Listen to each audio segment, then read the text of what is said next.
तर नागपूरमधल्या या कालच्या राड्यानंतर सध्या संचारबंदी कुठे कुठे लावण्यात आली आहे ते आपण पाहूया।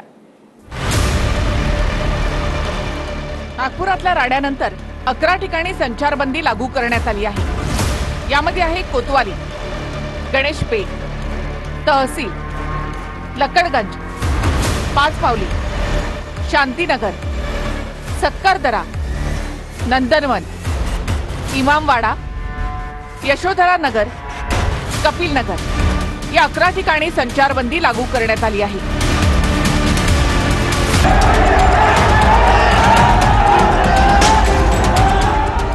नागपुरात हिंसाचार कसा भडकला?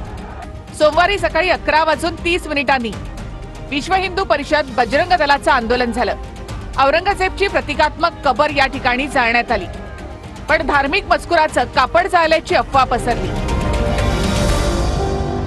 संध्याकाळी 7:15 वाजता पहिली हिंसा झाली।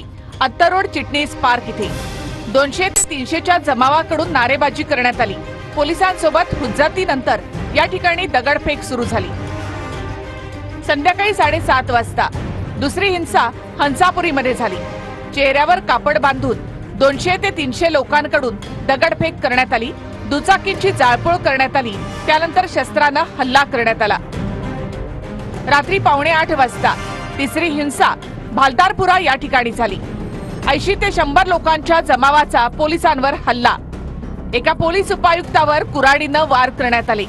दुचाकीसह 4 चाकी वाहनांची जाळपोळ करण्यात आली।